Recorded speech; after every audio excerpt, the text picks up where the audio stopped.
2 ವಾರಗಳಿಂದ ನಕ್ರ ಮಾಡಿಕೊಂಡು ದಿನಕ್ಕೊಂದು ಬಿಲ್ಡಪ್ ಕೊಡ್ತಾ ಇದ್ದಂತ ಪಾಕಿಸ್ತಾನ ಕೊನೆಗೂ ಕೂಡ ಒಂದು ಡಿಸಿಷನ್ಗೆ ಬಂದಿದೆ.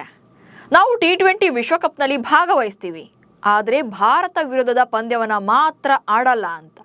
ಅರೆ, ಫೆಬ್ರವರಿ 15ಕ್ಕೆ ಮ್ಯಾಚ್ ಶೆಡ್ಯೂಲ್ ಆಗಿದೆ. ಇಂಡೋ ಪಾಕ್ ಮ್ಯಾಚ್ ಅಂದರೆ ಇಡೀ ಜಗತ್ತೇ ಕಾಯ್ತಾ ಇರುತ್ತೆ. ಆಲ್ರೆಡಿ ಪಂದ್ಯದ ಟಿಕೆಟ್ಸ್ ಎಲ್ಲ ಸೋಲ್ಡ್ ಔಟ್ ಕೂಡ ಆಗಿದೆ. ಸೊ ಇಂಥ ಟೈಮಲ್ಲಿ ಪಾಕಿಸ್ತಾನ ಯೂ ಟರ್ನ್ ಹೊಡೆದಿದೆ ಅಂದರೆ ಅವರ ಉದ್ದೇಶ ಏನು? ಸೋತು ಸುಣ್ಣವಾಗೋದಕ್ಕಿಂತ ಹಿಂದೆ ಸರಿಯೋದೇ ಬೆಸ್ಟ್ ಅಂತಾನ, ಅಥವಾ ಬಾಯ್ಕಾಟ್ ಬಿಲ್ಡಪ್ ಕೊಟ್ಟು ಬರ್ಬಾದಾಗ್ತಾರ? ಭಾರತಕ್ಕೆ ಆಗುವಂಥ ಲಾಭ ಏನು? ಈ ಬಗೆಗಿನ ಒಂದಷ್ಟು ಮಾಹಿತಿಯನ್ನು ಈ ವಿಡಿಯೋದಲ್ಲಿ ನೀಡ್ತೇನೆ. ನಾನು ಶಾಂತ. ನೀವು ಸುದ್ಯಾನದ ಸಬ್ಸ್ಕ್ರೈಬರ್ ಆಗೋದಕ್ಕೆ ಮರಿಬೇಡಿ. ಫೆಬ್ರವರಿ 1 ಅಂದರೆ ಭಾನುವಾರ ಇಡೀ ಜಗತ್ತೇ ಭಾರತದತ್ತ ದೃಷ್ಟಿ ಇಟ್ಟಿತ್ತು. ಯಾಕಂದರೆ ಕೇಂದ್ರ ಸರ್ಕಾರದ ಬಜೆಟ್ ಮಂಡನೆಯಾಗ್ತಿತ್ತು. ಆದರೆ ಕ್ರಿಕೆಟ್ ಲೋಕದಲ್ಲಿ ಮಾತ್ರ ಪಾಕಿಸ್ತಾನದ ಬುಡಕ್ಕೆ ಬೆಂಕಿ ಬಿದ್ದಿತ್ತು. ಒಂದು ಕಡೆ ಅಂಡರ್-19 ವಿಶ್ವಕಪ್ನಲ್ಲಿ ಭಾರತದ ಎದುರು ಹೀನಾಯವಾಗಿ ಪಾಕಿಸ್ತಾನ ಸೋತ್ರೆ, ಅತ್ತ ಸೀನಿಯರ್ಸ್ ತಂಡ ಭಾರತದ ವಿರುದ್ಧ ಕಣಕ್ಕಿಳಿಯೋದೇ ಬೇಡ ಎನ್ನುವಂಥ ನಿರ್ಧಾರಕ್ಕೆ ಬಂದಿತ್ತು. ವಿಶ್ವಕಪ್ಪನ್ನು ಆಡ್ತೀವಿ, ಹೆಂಗೂ ಸೋಲ್ತೀವಿ, ಹೀಗಾಗಿ ಪಂದ್ಯ ಆಡದೇ ಇಲ್ಲ ಅಂತ ಬಿಲ್ಡಪ್ ತಗೊಳ್ಳೋಣ ಅಂತ ಭಾರತ ವಿರುದ್ಧದ ಪಂದ್ಯವನ್ನೇ ಬಾಯ್ಕಾಟ್ ಮಾಡಿದ್ದಾರೆ. ಫೆಬ್ರವರಿ 15ಕ್ಕೆ ನಡೆಯಲ್ಲ ಇಂಡೋ ಪಾಕ್ ವಾರ್. 2026ರ T20 ವಿಶ್ವಕಪ್ಗೆ ದಿನಗಳನ್ನೇ ಶುರುವಾಗಿದೆ. ಇದೇ ಶನಿವಾರ ಟೂರ್ನಿಯ ಅದ್ಧೂರಿಯಾಗಿ ಆರಂಭವಾಗಲಿದೆ. ಇನ್ನೇನು ಎಲ್ಲ ತಂಡಗಳು ಅಖಾಡಕ್ಕಿಳಿಯೋಕೆ ರೆಡಿ ಆಗ್ತಾ ಇದ್ರೆ, ಪಾಕಿಸ್ತಾನ ಮಾತ್ರ ಭಾರತದ ವಿರುದ್ಧ ಪಂದ್ಯ ಆಡಲ್ಲ ಅಂತ ಅಲ್ಲಿನ ಸರ್ಕಾರ ಅಧಿಕೃತವಾಗಿ ಈಗ ಘೋಷಣೆ ಮಾಡಿದೆ. ಪಾಕಿಸ್ತಾನದ ಪಂದ್ಯಗಳೆಲ್ಲ ಶ್ರೀಲಂಕಾದಲ್ಲೇ ನಡೆಯಲಿದ್ದು, ಲಂಕಾಗೆ ತಮ್ಮ ತಂಡವನ್ನ ಕಳಿಸ್ತೇವೆ, ಆದರೆ ಭಾರತ ವಿರುದ್ಧದ ಪಂದ್ಯವನ್ನ ಬಹಿಷ್ಕಾರ ಮಾಡ್ತೇವೆ ಎಂದಿದ್ದಾರೆ.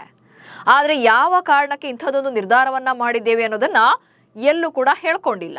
ಹೀಗಾಗಿ ಪಾಕಿಸ್ತಾನ ಗ್ರೂಪ್ ಸ್ಟೇಜ್ನಲ್ಲಿ ಫೆಬ್ರವರಿ 7ರಂದು ನೆದರ್ಲ್ಯಾಂಡ್ ವಿರುದ್ಧ ಮೊದಲ ಪಂದ್ಯವನ್ನ ಆಡಿದ್ರೆ, ಫೆಬ್ರವರಿ 10ರಂದು ಯುನೈಟೆಡ್ ಸ್ಟೇಟ್ಸ್ ಆಫ್ ಅಮೆರಿಕ ವಿರುದ್ಧ, ಹಾಗೆ ಫೆಬ್ರವರಿ 18ರಂದು ನಮೀಬಿಯಾ ವಿರುದ್ಧ ತನ್ನ ಪಂದ್ಯವನ್ನ ಆಡುತ್ತೆ. ಅಷ್ಟಕ್ಕೂ ಫೆಬ್ರವರಿ 15ರಂದು ಭಾರತದ ವಿರುದ್ಧ ಪಾಕಿಸ್ತಾನ ಆಡಲ್ಲ ಅನ್ನೋದಕ್ಕೆ ಸಾಕಷ್ಟು ಕಾರಣಗಳಿವೆ. ಹಾಗೆ ಅವರ ಹಿಂಜರಿಕೆ ಕೂಡ ಇದೆ. ಸೊ ಭಾರತದ ವಿರುದ್ಧ ಪಾಕಿಸ್ತಾನ ತನ್ನ ಪಂದ್ಯವನ್ನ ಬಹಿಷ್ಕಾರ ಮಾಡೋದಕ್ಕೆ ಕಾರಣಗಳು ಏನು ಅನ್ನೋದನ್ನ ನೋಡ್ತಾ ಹೋಗೋಣ. ಮೊದಲನೇದಾಗಿ, ಏಷ್ಯಾ ಕಪ್ನಲ್ಲಿ ಆದಂತ ಅವಮಾನಗಳಿಂದ ಕಂಗೆಟ್ಟಿರುವಂತ ಪಾಕಿಸ್ತಾನ. ಅಲ್ಲಿವರೆಗೂ ಕೂಡ ಇಂಡಿಯಾ ಪಾಕಿಸ್ತಾನ ನಡುವೆ ಕ್ರಿಕೆಟ್ ವಿಚಾರದಲ್ಲಿ ಎಲ್ಲವೂ ಕೂಡ ಸರಿಯಾಗಿತ್ತು.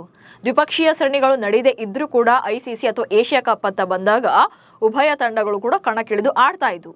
ಆದರೆ ಏಷ್ಯಾ ಕಪ್ನಲ್ಲಿ 2025ರ ಏಷ್ಯಾ ಕಪ್ನಲ್ಲಿ T20 ಮಾದರಿಯಲ್ಲಿ ನಡೆದಂಥ ಆ ಟೂರ್ನಿಯಲ್ಲಿ ಸೂರ್ಯಕುಮಾರ್ ಯಾದವ್ ನಾಯಕತ್ವದ ಭಾರತ ತಂಡ ಹೆಜ್ಜೆ ಹೆಜ್ಜೆಗೂ ಕೂಡ ಅಲ್ಲಿ ಹೊಡೆತ ಕೊಟ್ಟಿತ್ತು. ಫಸ್ಟ್ ಮ್ಯಾಚ್ನಲ್ಲೇ ಶೇಕ್ ಹ್ಯಾಂಡ್ನಿಂದ ಶುರುವಾದಂಥ ಏನು ವಿವಾದ, ಆನಂತರ ಟ್ರೋಫಿಯನ್ನು ಸ್ವೀಕಾರ ಮಾಡದೆ ಅವಮಾನ ಮಾಡುವಷ್ಟರ ಮಟ್ಟಿಗೆ ಬೆಳೆದಿತ್ತು. ಅಂದರೆ ಪಾಕಿಸ್ತಾನದ ನಾಯಕನ ಜೊತೆ ಶೇಕ್ ಹ್ಯಾಂಡನ್ನು ಮಾಡೋದಿಲ್ಲ. ಆಫ್ಟರ್ ಮ್ಯಾಚ್ ಎರಡೂ ತಂಡಗಳ ಆಟಗಾರರು ಕೈಕುಲುಕೋಕೆ ಅವಕಾಶವನ್ನು ಭಾರತ ಕೊಡಲಿಲ್ಲ. ಆ್ಯಂಡ್ ನೆಕ್ಸ್ಟ್ 3ಕ್ಕೆ 3 ಪಂದ್ಯಗಳನ್ನು ಕೂಡ ಸೋಲಿಸ್ತಾರೆ. ಅದೆಲ್ಲಕ್ಕಿಂತ ಜಾಸ್ತಿ ಭಾರತ ಆ ಟೂರ್ನಿಯನ್ನು ಗೆದ್ದರೂ ಕೂಡ, ಚಾಂಪಿಯನ್ ಆದರೂ ಕೂಡ, ACC ಹಾಗೆ PCB ಅಧ್ಯಕ್ಷ ಎರಡೂ ಆಗಿರುವಂಥ ಮೊಯ್ಸಿನ್ ನಖ್ವಿಯಿಂದ ಟ್ರೋಫಿಯನ್ನು ಸ್ವೀಕಾರ ಮಾಡೋದಿಲ್ಲ. ಇದು ಪಾಕಿಸ್ತಾನಕ್ಕೆ ನಿಜಕ್ಕೂ ಕೂಡ ವಿಶ್ವಮಟ್ಟದಲ್ಲಿ ಅವಮಾನ ಹಾಗೆ ಮುಖಭಂಗವನ್ನು ಆಗುವಂತೆ ಮಾಡಿತ್ತು. ಸೊ ಇದರಿಂದಾಗಿ ಕಂಪ್ಲೀಟ್ ಆಗಿ ಕುಸಿದಿರುವಂಥ ಪಾಕಿಸ್ತಾನ ಈ ಸಲ ವಿಶ್ವಕಪ್ನಲ್ಲಿ ನಾವು ಭಾರತದ ವಿರುದ್ಧ ಆಡೋದೇ ಬೇಡ ಎನ್ನುವಂಥ ನಿರ್ಧಾರಕ್ಕೆ ಬಂದಿದ್ದಾರೆ. ಆ್ಯಂಡ್ ನೆಕ್ಸ್ಟ್ ಇನ್ನೊಂದು ಮೇನ್ ರೀಸನ್ ಏನಂತಂದರೆ, ಪಾಕಿಸ್ತಾನದ ಈ ನಿರ್ಧಾರಕ್ಕೆ ಭಾರತದ ಬ್ಯಾಟಿಂಗ್ ಆರ್ಭಟಕ್ಕೆ ತಂಡ ಹೊಡೆದಿರುವಂಥ ಪಾಕಿಸ್ತಾನ. ಭಾರತ T20 ಮಾದರಿಯಲ್ಲಿ ಎಂಥ ಫಾರ್ಮ್ನಲ್ಲಿದೆ ಅನ್ನೋದನ್ನು ನೋಡಿ ಇಡೀ ಜಗತ್ತೇ ಈಗ ಬೆರಗಾಗಿದೆ. ಅದರಲ್ಲೂ ನ್ಯೂಜಿಲೆಂಡ್ ವಿರುದ್ಧದ ಸರಣಿಯಲ್ಲಂತೂ ಭಾರತದ ಬ್ಯಾಟಿಂಗ್ ವೈಭವ ಅಂತೂ ನೆಕ್ಸ್ಟ್ ಲೆವೆಲ್ನಲ್ಲಿತ್ತು. ಕೊನೆ ಪಂದ್ಯದಲ್ಲಂತೂ ಸಾಲಿಡ್ ಪ್ರದರ್ಶನ ಬಂದಿದೆ. ಬ್ಯಾಟಿಂಗ್ನಲ್ಲಿ 279 ರನ್ಸ್ ಬಂದಿದೆ. ಇನ್ನು ಏಷ್ಯಾ ಕಪ್ನಲ್ಲಿ ಅಭಿಷೇಕ್ ಶರ್ಮಾ ಅವರ ಬ್ಯಾಟಿಂಗ್ ಹೊಡೆತಕ್ಕೆ ತಂಡ ಹೊಡೆದಿದ್ದಂಥ ಪಾಕಿಸ್ತಾನ ಈಗ ಇಶಾನ್ ಕಿಶನ್ ಅವರ ಫಾರ್ಮ್ ನೋಡಿ ಕಂಪ್ಲೀಟ್ ಆಗಿ ತಂಡ ಹೊಡೆದಿದೆ. ಹೀಗಾಗಿ ಹೆಂಗಿದ್ರು ಸೋಲ್ತೀವಿ ಅನ್ನುವಂಥ ಕಾರಣದಿಂದಲೇ ವಿಶ್ವಕಪ್ನೇ ಬಹಿಷ್ಕಾರ ಮಾಡ್ತಿದ್ದಾರೆ, ಅಂದರೆ ಭಾರತ ವಿರುದ್ಧದ ಪಂದ್ಯವನ್ನು. ಆ್ಯಂಡ್ ನೆಕ್ಸ್ಟ್ ವಿಶ್ವಕಪ್ನಲ್ಲೂ ಸೋತು ಮತ್ತೆ ಮುಖಭಂಗ ಅನುಭವಿಸುವಂಥ ಭಯ ಇದೆ. ಏಷ್ಯಾ ಕಪ್ನಲ್ಲೇ 3 ಮ್ಯಾಚನ್ನು ಸೋತಿದ್ದಾರೆ. ಆ್ಯಂಡ್ ನೆಕ್ಸ್ಟ್ ಭಾನುವಾರ ಅಂಡರ್-19 ಏಷ್ಯಾ ಕಪ್ನಲ್ಲೂ ಸೋತಿದ್ದಾರೆ. ಸೊ ಈಗ ವಿಶ್ವಕಪ್ನಲ್ಲಿ, ಅದು ಭಾರತದಂತ ಎದುರು ಟೀಮ್ನಲ್ಲಿ ಆಡೋದು ಗೆಲ್ಲೋದು ಚಾನ್ಸ್ ಇಲ್ಲ. ಹೀಗಾಗಿ ಸೋತು ಮುಖಭಂಗ ಅನುಭವಿಸುವಂಥ ಭಯ ಅವರನ್ನು ಕಾಡ್ತಾ ಇದೆ. ಆ್ಯಂಡ್ ನೆಕ್ಸ್ಟ್ ಪಂದ್ಯದ ಸೋಲಿನ ಅವಮಾನಕ್ಕಿಂತ ಆಡದೆ ಅಂಕ ಬಿಡೋಕೆ ತೀರ್ಮಾನವನ್ನು ಮಾಡಿದ್ದಾರೆ. ಹೆಂಗಿದ್ರು ಪಂದ್ಯ ಸೋಲ್ತೀವಿ, ಹೆಂಗಿದ್ರು ಅಲ್ಲಿ 2 ಅಂಕ ಭಾರತಕ್ಕೆ ಸೇರಬೇಕು, ಅದರ ಬದಲು ನಾವು ಆಡೇ ಇಲ್ಲ, ಬಾಯ್ಕಾಟ್ ಮಾಡಿದ್ದೀವಿ ಅನ್ನೋಂಥ ಬಿಲ್ಡಪ್ ತಗೊಳ್ಳೋಣ, ಹೆಂಗಿದ್ರು ಅಂಕ ಭಾರತಕ್ಕೆ ಹೋಗುತ್ತೆ, ಸೊ ಫ್ರೀಯಾಗಿ ಅವ್ರಿಗೆ ಅಂಕ ಕೊಟ್ಬಿಡೋಣ ಅಂತ ನಿರ್ಧಾರಕ್ಕೆ ಬಂದಿದ್ದಾರೆ. ಆ್ಯಂಡ್ ನೆಕ್ಸ್ಟ್, ವಿಶ್ವ ಕ್ರಿಕೆಟ್ ಎದುರು ಬಾಯ್ಕಾಟ್ ಮಾಡಿದ್ವಿ ಅನ್ನುವಂಥ ಬಿಲ್ಡಪ್ ಕೊಡೋಕೆ. ಎಸ್, ಇಲ್ಲಿ ಭಾರತದ ವಿರುದ್ಧ ನಾವು ಪಂದ್ಯವನ್ನೇ ಆಡಲಿಲ್ಲ, ಸೊ ಇದು ನಾವು ಮಾಡಿಕೊಂಡಂಥ ತೀರ್ಮಾನ ಅಂತೇಳಿ ವಿಶ್ವ ಕ್ರಿಕೆಟ್ ಎದುರು ತಮ್ಮ ಬಡಾಯನ್ನು ಕೊಚ್ಕೊಳ್ಳೋಕೆ ಇಂಥ ನಿರ್ಧಾರವನ್ನು ಮಾಡಿದ್ದಾರೆ. ಸೊ ಅಲ್ಲಿಗೆ ಪಾಕಿಸ್ತಾನದ ನಿರ್ಧಾರದ ಹಿಂದೆ ನೋಡಿದಾಗ ಸೋಲುವಂಥ ಭಯದಿಂದಲೇ ಇಂಥ ನಿರ್ಧಾರವನ್ನ ಮಾಡಿದ್ದಾರೆ ಅನ್ನೋದು ಸ್ಪಷ್ಟವಾಗಿ ಗೊತ್ತಾಗ್ತಾ ಇದೆ. ಹಾಗಂತ ಇಲ್ಲಿ ಪಾಕಿಸ್ತಾನ ಬಾಯ್ಕಟ್ ಮಾಡಿದರೆ ಭಾರತಕ್ಕೆ ಏನು ಲಾಸೇ ಆಗಲ್ಲ. ಪಂದ್ಯ ಆಡಿ ಗೆದ್ದು 2 ಅಂಕಗಳನ್ನ ತಗೊಳ್ತಾ ಇದ್ರು. ಬಟ್ ಈಗ ಪಂದ್ಯ ಆಡದೆ 2 ಅಂಕಗಳನ್ನ ತಗೊಳ್ತಾರೆ. ಹಾಗೆ ಅಪ್ಪಿತಪ್ಪಿ ಮಳೆಯಿಂದಲೋ ಅಥವಾ ಬ್ಯಾಡ್ ಲೈಟ್ ಅಂತನೋ ಅಥವಾ ಇನ್ಯಾವುದೋ ಕಾರಣಕ್ಕೋ ಪಂದ್ಯ ರದ್ದಾಗಿದ್ರೆ ಬಹುಶಃ ಉಭಯ ತಂಡಗಳಿಗೂ ಕೂಡ ಅಂಕಗಳು ಹೋಗ್ತಾ ಇತ್ತು. ಆದರೆ ಈಗ ಪಾಕಿಸ್ತಾನವೇ ಹಿಂದೆ ಸರಿದಿರೋದ್ರಿಂದ ಭಾರತಕ್ಕೆ ಯಾವ ನಷ್ಟನೂ ಆಗೋದಿಲ್ಲ.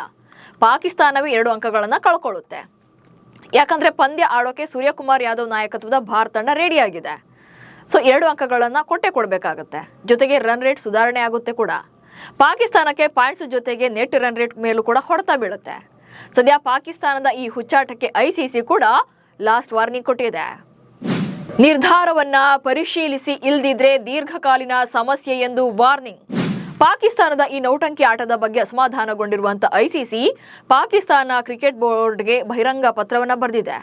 ನಿಮ್ಮ ನಿರ್ಧಾರವನ್ನ ಬದಲಾವಣೆ ಮಾಡಿಕೊಳ್ಳಿ, ಬಹಿಷ್ಕಾರವನ್ನ ಹಿಂಪಡೆಯಿರಿ ಅಂತ ಹೇಳಿದೆ. ಇಲ್ಲ ಅಂದ್ರೆ ಆಡೋದೇ ಇಲ್ಲ ಅನ್ನೋದೇ ಆದ್ರೆ ಮುಂದಿನ ದಿನಗಳಲ್ಲಿ ದೀರ್ಘಕಾಲೀನ ಪರಿಣಾಮಗಳನ್ನ ಫೇಸ್ ಮಾಡಬೇಕಾಗುತ್ತೆ ಅಂತ ಐಸಿಸಿಲಿ ಪಿಸಿಬಿಗೆ ವಾರ್ನ್ ಮಾಡಿದೆ. ಇದನ್ನೂ ಮೀರಿ ಪಾಕಿಸ್ತಾನ ಮೊಂಡಾಟ ಮಾಡಿದ್ರೆ ಬರ್ಬಾದಾಗೋದಂತೂ ಗ್ಯಾರಂಟಿ ಇದೆ. ಯಾಕಂದ್ರೆ ಸಾಲಿಡ್ ರೀಸನ್ ಇಲ್ಲದೆ ಭಾರತ ವಿರುದ್ಧದ ಪಂದ್ಯವನ್ನ ಬಾಯ್ಕಾಟ್ ಮಾಡೋದಕ್ಕೆ ಹೊರಟಿದ್ದಾರೆ. ಸೊ ಇದರಿಂದ ಸರಿಯಾಗಿ ಹೊಡೆತ ತಿಂತಾರೆ. ಯಾಕಂದ್ರೆ ಬಾಂಗ್ಲಾದೇಶ ಭಾರತಕ್ಕೆ ಬಂದು ಪಂದ್ಯವನ್ನ ಆಡಲ್ಲ ಅನ್ನಕ್ಕೆ ಅವ್ರ ಹತ್ರ ಒಂದು ಕಾರಣ ಇತ್ತು.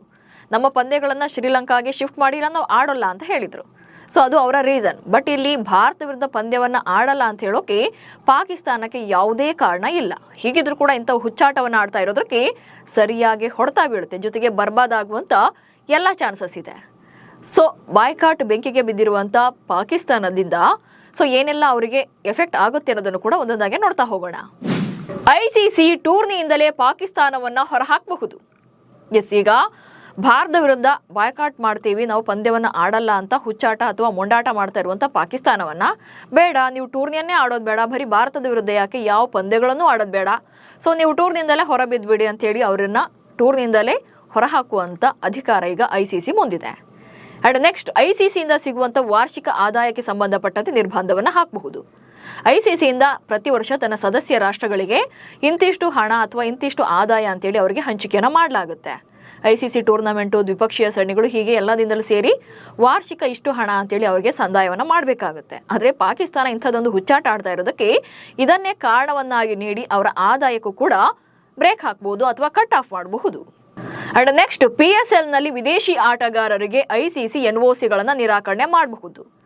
IPL ನಂತೆ PSL ನ ಪಾಕಿಸ್ತಾನದಲ್ಲಿ ಆಡಲಾಗುತ್ತೆ. ನಾವು IPL ಗಿಂತ ಶ್ರೇಷ್ಠರು, ನಮ್ಮಲ್ಲಿ IPL ಗಿಂತ ಜಾಸ್ತಿ TRP ಬರುತ್ತೆ, ಅದಕ್ಕಿಂತ ಜಾಸ್ತಿ ವಹಿವಾಟು ನಡೆಯುತ್ತೆ ಅಂತೆಲ್ಲ ಅವರು ಆಗಾಗ್ಗೆ ಬಿಲ್ಡಪ್ ಕೊಟ್ಕೊಳ್ತಿದ್ದಾರೆ. ಬಟ್ ಅದ್ರ ರಿಯಾಲಿಟಿ ಏನಂತ ಎಲ್ರಿಗೂ ಕೂಡ ಗೊತ್ತು. ನಮ್ಮಲ್ಲಿ ಒಂದು ಫ್ರಾಂಚೈಸಿಗೆ ಇರುವಂಥ ಬೆಲೆ ಅಲ್ಲಿ ಇಡೀ PSL ಏನು ಟೀಮ್ ಇದೆಯಲ್ಲ, ಲೀಗ್ ಇದೆಯಲ್ಲ, ಆ ಲೀಗಿಗೆ ಇಲ್ಲ ಅನ್ನೋದು ಇಡೀ ಜಗತ್ತಿಗೆ ಗೊತ್ತಿದೆ. ಹೀಗಿದ್ರು ಕೂಡ ಅವರು ಬೊಂಬಡ ಹೊಡ್ಕೊಳ್ತಿರ್ತಾರೆ. ಬಟ್ ಈಗೇನಂತಂದ್ರೆ PSL ನಲ್ಲಿ ವಿದೇಶಿ ಆಟಗಾರರಿಗೆ ಐಸಿಸಿ ಎನ್ಒಸಿಗಳನ್ನು ನಿರಾಕರಣೆ ಮಾಡಬಹುದು. ಅಂದ್ರೆ PSL ನಲ್ಲಿ ವಿದೇಶಿ ಆಟಗಾರರು ಭಾಗವಹಿಸೋದನ್ನ ನಿರ್ಬಂಧ ಮಾಡುವಂತ ಅವಕಾಶ ಐಸಿಸಿಗೆ ಇರುತ್ತೆ.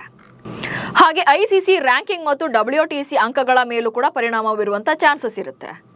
ಎಸ್, ಪ್ರತಿ ತಿಂಗಳು ಐಸಿಸಿ ರ್ಯಾಂಕಿಂಗ್ ನಲ್ಲಿ ನಂಬರ್ 1 ಬ್ಯಾಟರ್, ಬೌಲರ್ ಅಥವಾ ಆಲ್ರೌಂಡರ್ ಹೀಗೆ ಕೋಟಾಗಳ ಮೇಲೆ ಏನು ರ್ಯಾಂಕಿಂಗ್ ಅನ್ನು ಕೊಡ್ತಾರೆ. ಸೊ ಹಾಗೆ WTC ವಿಶ್ವ ಟೆಸ್ಟ್ ಚಾಂಪಿಯನ್ಶಿಪ್ ಅಂಕಗಳ ಮೇಲೂ ಕೂಡ ಪಾಕಿಸ್ತಾನಕ್ಕೆ ಹೊಡೆತ ಬೀಳುವಂತ ಚಾನ್ಸಸ್ ಇರುತ್ತೆ. ಅಂಡ್ ನೆಕ್ಸ್ಟ್, ಮುಂದಿನ ದಿನಗಳಲ್ಲಿ ಐಸಿಸಿ ಟೂರ್ನಿಗಳ ಆಯೋಜನೆ ಹಕ್ಕನ್ನು ರದ್ದು ಮಾಡಬಹುದು.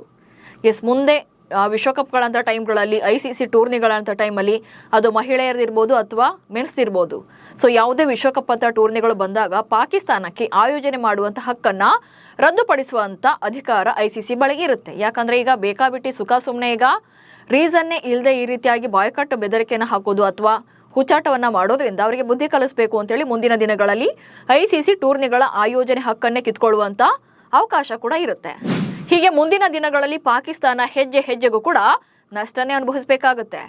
ಮೊದಲೇ ದೇಶನೂ ಬರ್ಬಾದಾಗಿದೆ, ಕ್ರಿಕೆಟ್ ಮಂಡಳಿಯೂ ಕೂಡ ಬರ್ಬಾದಾಗಿದೆ. ಸೊ ಇಂಥ ಟೈಮಲ್ಲಿ ಒಣಜಂಬವನ್ನ ತೋರ್ಸೋಕೆ ಹೋಗಿ ಇರೋ ಬರೋ ದುಡ್ಡನ್ನು ಕೂಡ ಖಾಲಿ ಮಾಡ್ಕೊಳ್ತಿದ್ದಾರೆ. ಪಾಕಿಸ್ತಾನದ ಹುಚ್ಚಾಟ ನೋಡ್ತಾ ಇದ್ರೆ ಈ ಬಾರಿಯ ವಿಶ್ವಕಪ್ನಲ್ಲಿ ಕೂಡ ಬಂದ ಪುಟ್ಟ ಹೋದ ಪುಟ್ಟ ಎನ್ನುವಂತೆ ಅವರ ಜರ್ನಿ ಇರುತ್ತೆ. ಸೊ ಅಂತಿಮವಾಗಿ ನಿಮ್ಮ ಪ್ರಕಾರ ಪಾಕಿಸ್ತಾನದ ಈ ನಿರ್ಧಾರದ ಬಗ್ಗೆ ನಿಮ್ಮ ಒಪಿನಿಯನ್ ಏನು? ಹಾಗೆ ನೀವು ನಮ್ಮ ಸುದ್ದಿಯಾನ ಚಾನಲ್ನಲ್ಲಿ ಜಾಹೀರಾತು ಹಾಗೆ ಪ್ರಾಡಕ್ಟ್ ಪ್ರಮೋಷನ್ಗೆ ಡಿಸ್ಪ್ಲೇನಲ್ಲಿ ಕಾಣಿಸ್ತಾ ಇರುವಂಥ ನಂಬರ್ಗೆ ವಾಟ್ಸಪ್ ಮಾಡಿ. ನಮಸ್ಕಾರ.